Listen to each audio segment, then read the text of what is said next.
प्रधानमंत्री ने देश के 12 करोड़ ग्रामीण घरों में नल से जल पहुंचने पर जताई खुशी। सरकार के प्रयासों का बताया सुपरिणाम। पतरातू में स्वच्छ पानी की सुविधा को भी सराहा। केंद्रीय शिक्षा राज्य मंत्री अन्नपूर्णा देवी ने गिरिडीह में बैठक के दौरान ऊर्जा के क्षेत्र में 100% आत्मनिर्भरता और ऊर्जा के अक्षय स्रोतों के अधिकतम उपयोग पर दिया बल। कृषि मंत्री बादल ने राज्य स्तरीय खरीफ सह मिलेट मिशन कार्यशाला में लिया हिस्सा। मंत्री जोबा मांझी ने पलामू को डीएमएफटी के तहत दी कई सौगातें। प्री स्कूल किट का वितरण। रांची जिले के जोन्हा सेवाधाम में चौपाल का हुआ आयोजन। लोकसभा के पूर्व उपाध्यक्ष पद्म भूषण कड़िया मुंडा भी हुए शामिल। सामाजिक समावेशन और सेवा विषय पर हुई चर्चा।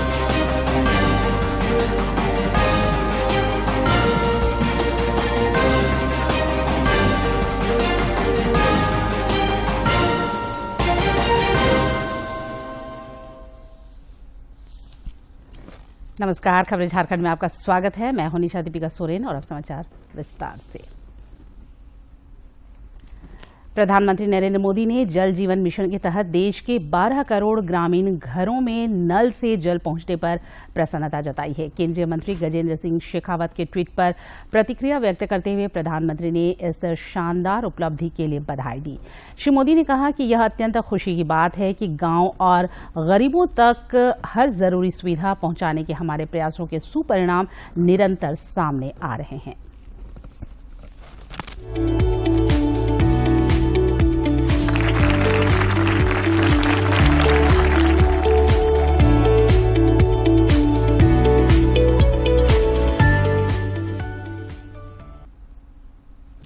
प्रधानमंत्री नरेंद्र मोदी ने एक अन्य ट्वीट में झारखंड के पतरातू में पेय जलापूर्ति संबंधी योजनाओं की कवायद पर कहा कि यह बहुत ही सराहनीय प्रयास है। स्वच्छ पानी की यह सुविधा झारखंड में पतरातू की हमारी माताओं और बहनों के जीवन को बहुत आसान बनाने वाली है। यह ट्वीट प्रधानमंत्री ने हजारीबाग सांसद जयंत सिन्हा के ट्वीट के प्रतिक्रिया स्वरूप किया, जिसमें श्री सिन्हा ने कुछ फोटो साझा करते हुए बताया कि रामगढ़ के पतरातू प्रखंड के पंचायतों में जलापूर्ति के लिए 50 करोड़ रुपए की लागत से फिल्टर प्लांट और जल मीनार का निर्माण पूरा कर लिया गया है। अब जलापूर्ति में इससे अत्यंत सुविधा होगी।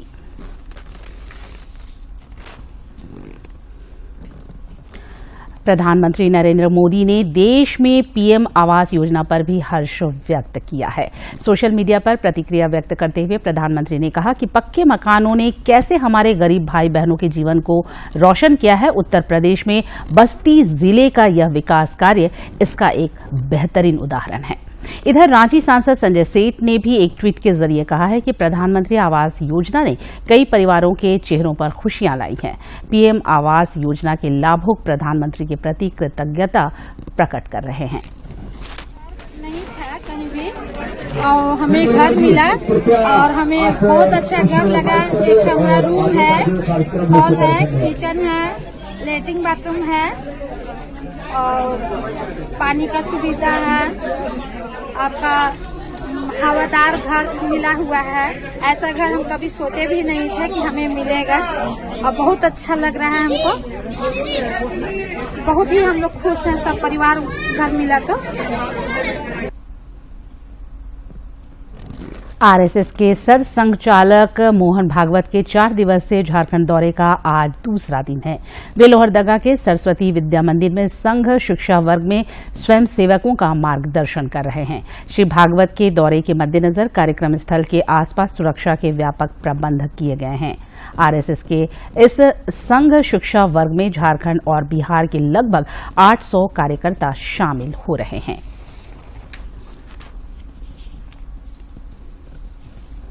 केंद्रीय शिक्षा राज्य मंत्री अन्नपूर्णा देवी ने गिरिडीह जिला ऊर्जा समिति की पहली बैठक की अध्यक्षता की। इस दौरान उन्होंने कहा कि प्रधानमंत्री नरेंद्र मोदी के नेतृत्व में केंद्र सरकार ऊर्जा के क्षेत्र में 100% आत्मनिर्भरता और ऊर्जा के अक्षय स्रोतों के अधिकतम उपयोग के लिए कृत संकल्पित है।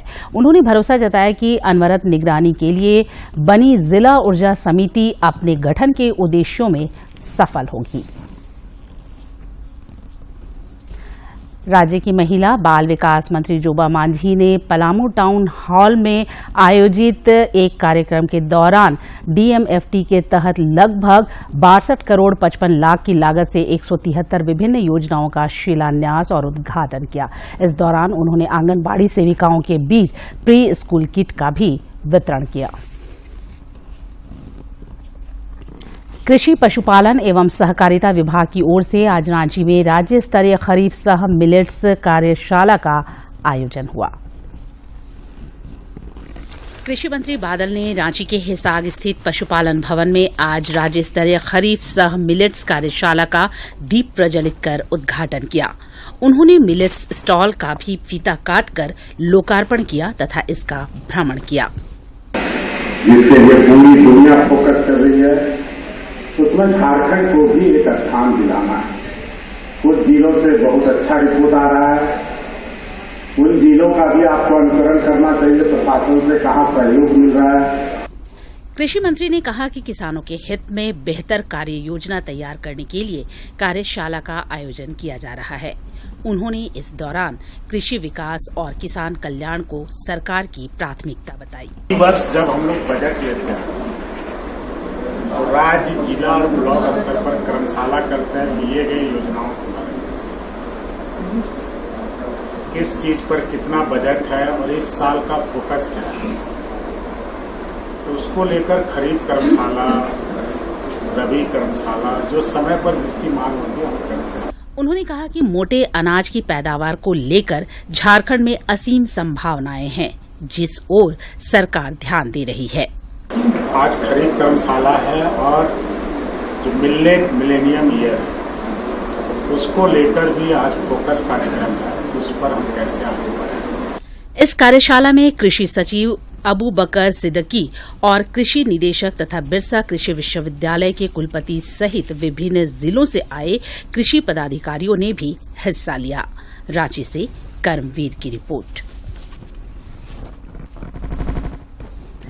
प्रधानमंत्री नरेंद्र मोदी के नेतृत्व में G20 बैठक की मेजबानी भारत को मिली है। इस सिलसिले में देश के अलग अलग हिस्सों में सामाजिक समावेशन पर चौपाल का आयोजन किया जा रहा है। इस कड़ी में आज रांची में भी चौपाल का आयोजन हुआ।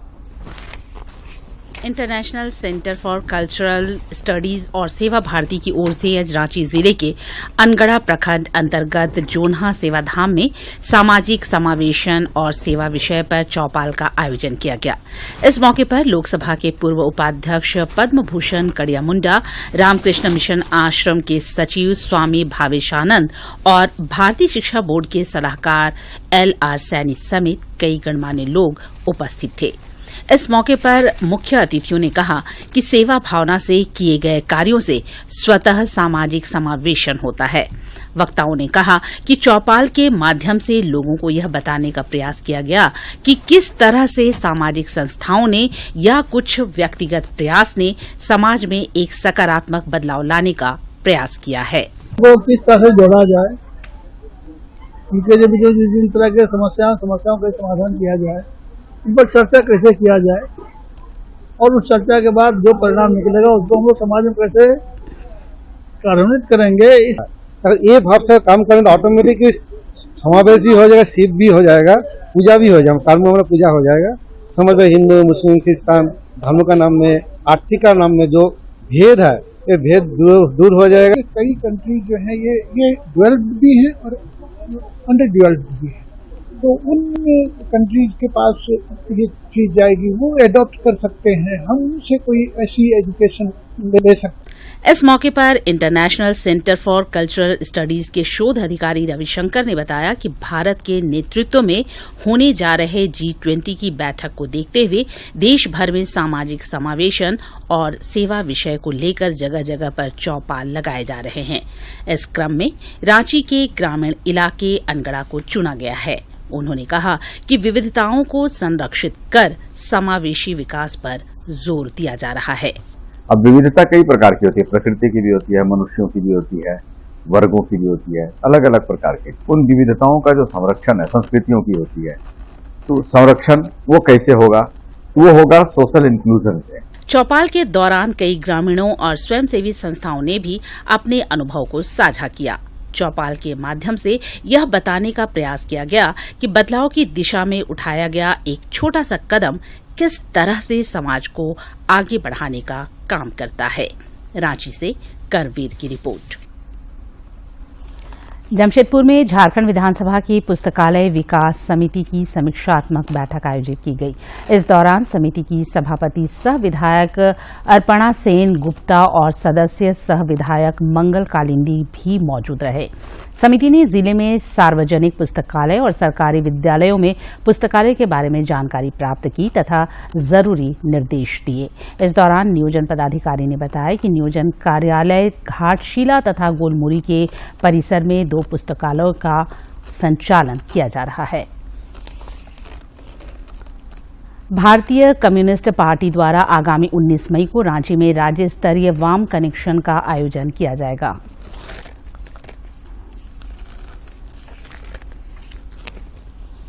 झंडे के लोग एक मंच पे आ रहे हैं 19 तारीख को, और हमारा प्रयास है कि लाल झंडे के आंदोलन को हम लोग नीचे के स्तर तक ले जाएं। उसके बाद भी राज्य के अंदर जो भी छोटी बड़ी पार्टियां हैं उनको हम एक मंच पे लाएंगे, तभी तो वाम जनवादी विकल्प की बात हम लोग जो कर रहे हैं राज्य के अंदर, उस सब को एकजुट करके राज्य में 2024 से पहले एक बड़ा आंदोलन हम लोग खड़ा करेंगे। झारखंड उच्च न्यायालय में आज असिस्टेंट प्रोफेसर नियुक्ति मामले की सुनवाई हुई। न्यायाधीश न्यायमूर्ति डॉक्टर एसएन पाठक की अदालत ने जेपीएससी को 31 जुलाई तक साक्षात्कार का परिणाम जारी करने का निर्देश दिया।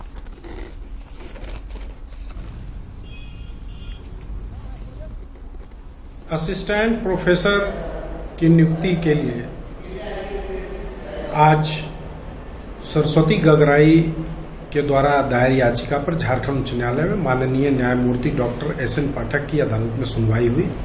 माननीय अदालत ने जेपीएससी को कहा है कि 31 जुलाई तक इंटरव्यू का रिजल्ट जारी करें। इससे छात्रों का भविष्य खराब हो रहा है और उनका समय बर्बाद हो रहा है। दुमका में पदस्थापित कार्यपालक अभियंता संजय कुमार को भ्रष्टाचार निरोधक ब्यूरो एसीबी ने रांची से गिरफ्तार किया है। नलकूप घोटाला मामले में उनकी गिरफ्तारी हुई है। रांची से गिरफ्तार करने के बाद एसीबी की टीम संजय कुमार को धनबाद ले गई और उन्हें कोर्ट में पेश किया गया। इधर पूर्वी सिंहभूम के गोलमुरी में पुलिस ने 6 अपराधियों को गिरफ्तार करते हुए 6 वाहन बरामद किए हैं। तो उसमें थाने में एक एफआईआर दर्ज किया गया 4323, और उसमें दर्ज करते हुए पहले अमित मुंडा उर्फ टोंटो नाम के लड़के को पकड़ने के बाद पूछताछ के क्रम में उसके द्वारा बताया गया कि होंडा शाइन एक गाड़ी हाल फिलहाल में चोरी की है। तो उसका रिकवरी जैसे ही हुआ तो उसी के पूछताछ के क्रम में आगे इनके साथ जो साथी लोग हैं उनका भी नाम बताया। एक का नाम बिट्टू कालिंदी है, सागर कालिंदी है, वासुदेव बेहरा, रवि महान, अमित लोहरा, पंकज शर्मा, गुरमीत और रोहित। सुरक्षा बलों के अनवरत अभियान से राज्य में नक्सलियों की कमर टूट चुकी है तथा वे हताशा के गर्त में चले गए हैं। इसी बौखलाहट में वे कायरतापूर्ण कार्रवाई को अंजाम दे रहे हैं। इन राष्ट्र विरोधी तत्वों ने कोल्हान प्रमंडल में गोइलकेरा थाना अंतर्गत पाटुंग गांव में एक मोबाइल टावर को उड़ाने की कोशिश की। हालांकि टावर को अधिक नुकसान नहीं पहुंचा है, लेकिन उसके डीजी सेट और अन्य उपकरण पूरी तरह से नष्ट हो गए हैं। प्रधानमंत्री नरेंद्र मोदी 28 मई को मन की बात कार्यक्रम के जरिए देशवासियों के साथ अपने विचार साझा करेंगे। प्रधानमंत्री ने इस कार्यक्रम के लिए लोगों से अपने सुझाव देने का आग्रह किया है। सुझावों को टोल फ्री नंबर 1800117800 पर मिस्ड कॉल देकर रिकॉर्ड कराया जा सकता है। माई गॉव फोरम या नमो ऐप पर भी लोग अपने सुझाव दे सकते हैं। और अब कुछ खबर राज्य के विभिन्न जिलों से।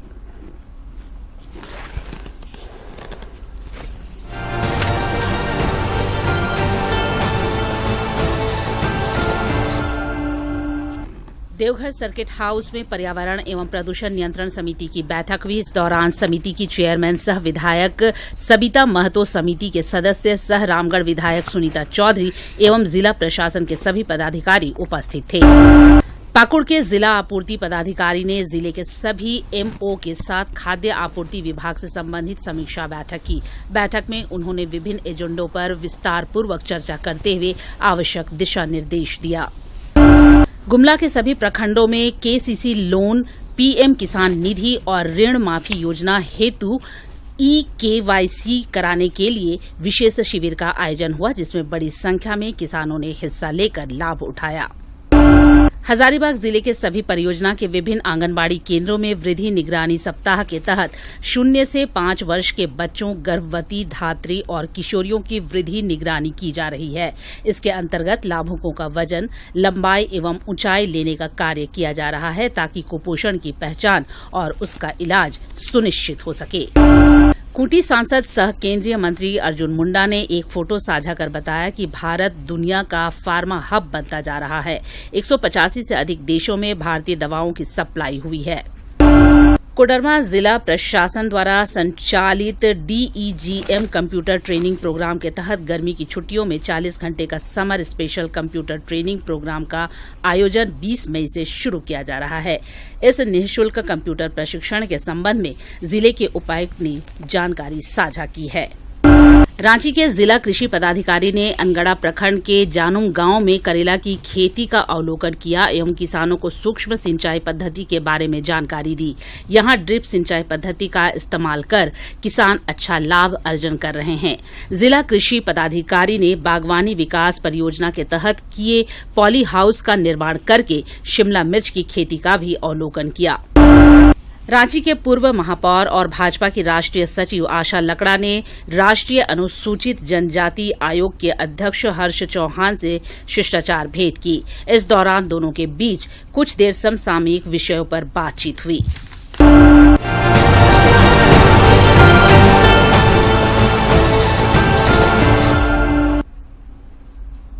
जमशेदपुर जिला मुख्यालय से महज 8 किलोमीटर दूर दलमा स्थित बुड़ाम बोटा पंचायत में निवास करने वाले आदिम जनजाति सबर जनजाति के लोग बदहाली की जीवन जी रहे हैं।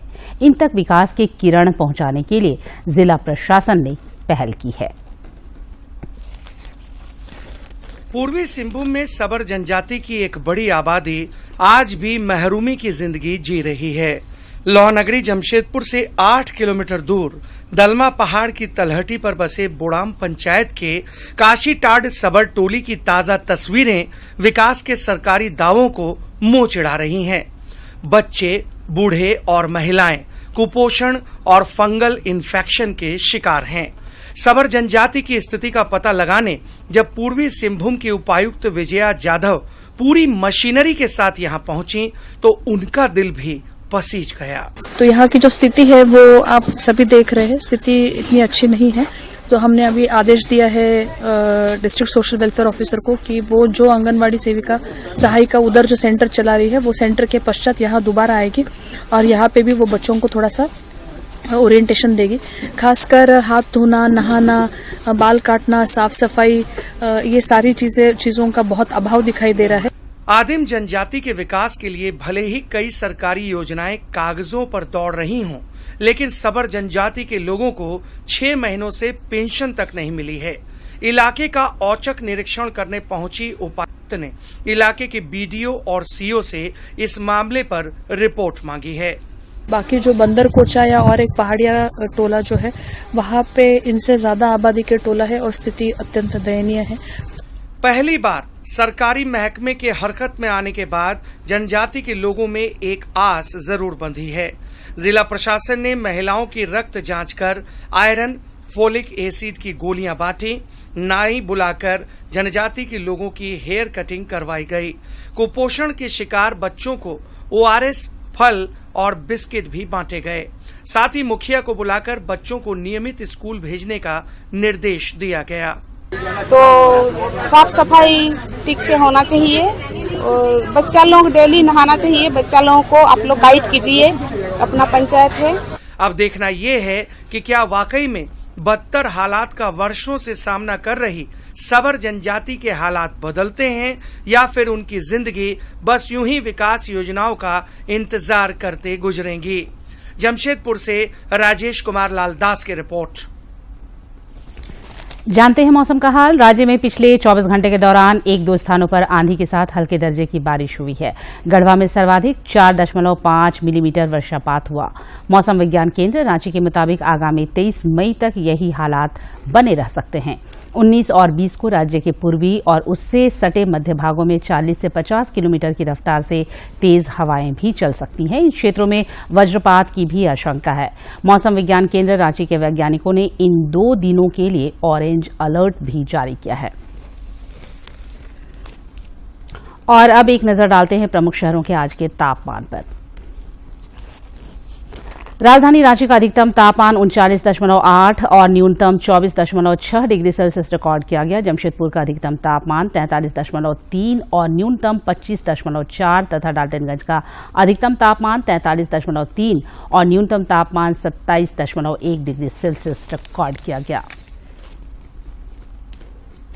राज्य में भीषण गर्मी से लोगों की परेशानी बढ़ गई है। खूंटी में भी सूर्य की तपिश लोगों को झुलसा रही है। गर्मी से राहत पाने के लिए लोग शीतल पेय पदार्थों का भी इस्तेमाल कर रहे हैं। खूंटी में जोरदार गर्मी पड़ रही है, जिससे सभी हलकान हैं। गर्मी के सितम को बेअसर करने के लिए लोग शीतल पेय पदार्थों का इस्तेमाल कर रहे हैं, जिससे इसका धंधा काफी चल पड़ा है। जो गर्मी बड़ी अच्छी खासी बिक्री है। अभी जितने भी कोल्ड ड्रिंक है सारी की सेल अच्छी खासी चल रही है। क्या क्या सेल है? कोक का, थम्स अप का, पेप्सी, मैंने जितना भी मिलजुल के सबका ठंडा का भी सेल अच्छा। गन्ने का जूस अपनी खूबियों की वजह से लोगों की पहली पसंद बना हुआ है। सत्तू पीकर भी लोग गर्मी को मात देने की कोशिश में लगे हैं। धूप बढ़ रहा है, इसलिए दिनों दिन इसका डिमांड बढ़ते जा रहा है। दुकान में तो सब तरह का मिलता है, लेकिन ये ताजा रहता है, इसलिए इसका डिमांड और दिनों दिन बढ़ते जा रहा है। गर्मी से राहत पाने के लिए लोग लस्सी, मैंगो जूस, आम पन्ना, आइसक्रीम और कुल्फी समेत अन्य शीतल पेय पदार्थों का जमकर सेवन कर रहे हैं। सत्तू का शरबत, अच्छा, कितना एक दिन में आ जाता है? लगभग वही 1500, कभी 1200। हर मौसम के अपने फायदे और नुकसान हैं। मौसम की मार एक तरफ, लेकिन इससे व्यापारिक गतिविधियों को भी फलने फूलने का मौका मिलता है। सर्दी के मौसम में कुछ चीजों की डिमांड बढ़ती है, तो गर्मी में दूसरी चीजों की मांग में इजाफा होता है। सूचना और प्रसारण राज्य मंत्री डॉक्टर एल मुरुगन ने आज फ्रांस में कान अंतर्राष्ट्रीय फिल्मोत्सव में भारतीय पवेलियन का उद्घाटन किया। इस मौके पर कई गणमान्य लोग मौजूद थे।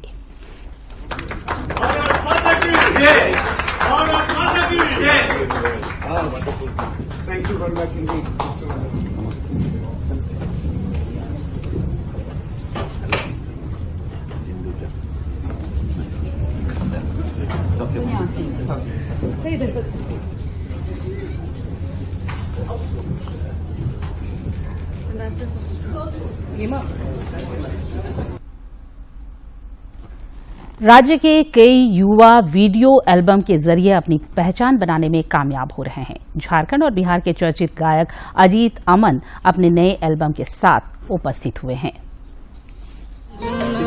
तोरे अदा में मर जाऊंगा, तोरे अदा में मर जाऊंगा, ओ सनम काले तो मुस्काले रे।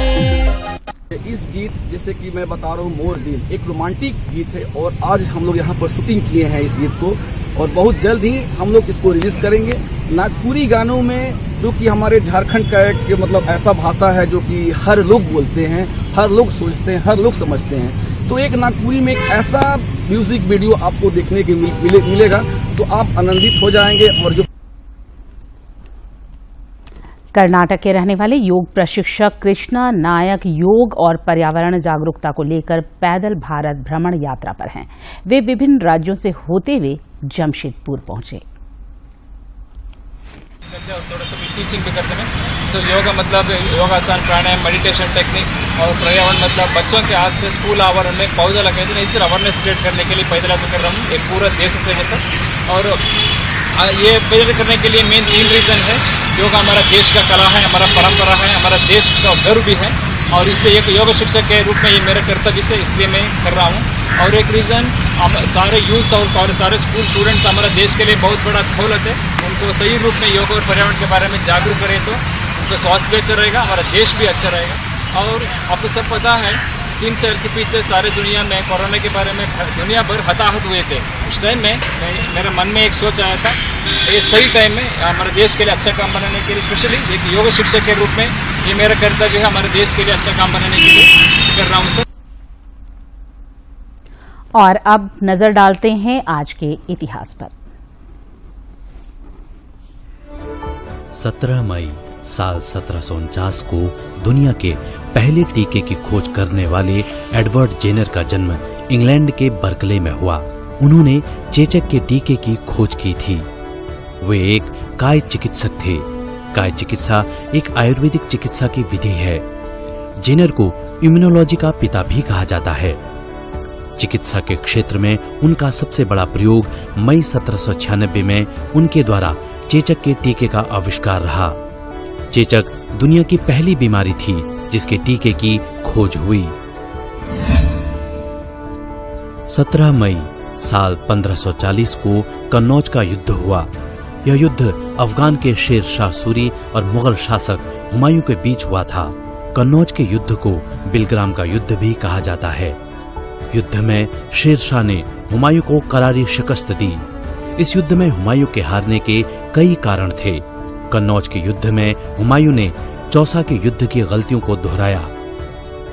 हुमायूं को यह मालूम था कि शेरशाह की सेना उसकी सेना के मुकाबले ज्यादा शक्तिशाली है। इसी वजह से हुमायूं ने अपने भाइयों से युद्ध में साथ देने का आग्रह किया, लेकिन उसके भाइयों ने हुमायूं का साथ नहीं दिया। इस युद्ध के पराजय के कारणों में एक मुख्य कारण यह भी था कि हुमायूं बाबर द्वारा संरक्षित तोपों का सही से इस्तेमाल नहीं कर पाया था।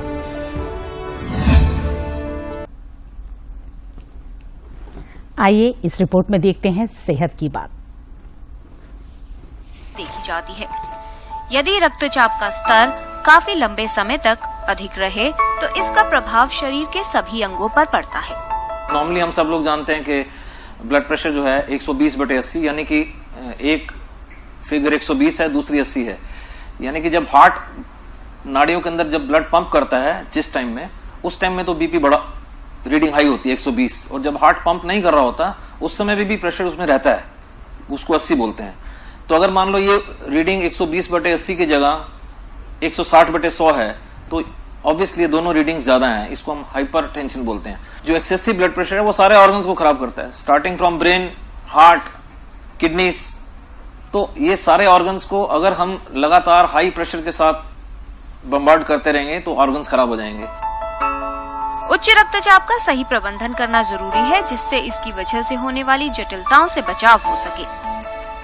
हाई बीपी जो है वो काफी कॉमनली लोगों को ये आइडिया रहता है कि बीपी अगर बढ़ा है तो मुझे मेरा फेस रेड हो जाएगा, मुझे हेडेक होगा, मुझे वॉमिटिंग होगी, आंखों में दिखना कम हो जाएगा।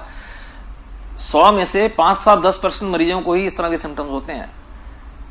मेजॉरिटी यानी कि 90% से ज्यादा लोग जो हैं उनको सिम्टम्स नहीं होते हैं। हर आदमी के लिए भी ये सिंपलेस्ट तरीका है कि वो अपना blood pressure time to time check कराए और उसको अपने नंबर्स पता होने चाहिए। हाइपरटेंशन वाले मरीज के लिए सबसे important single take home message है कि वो अपना सॉल्ट अवॉइड करें।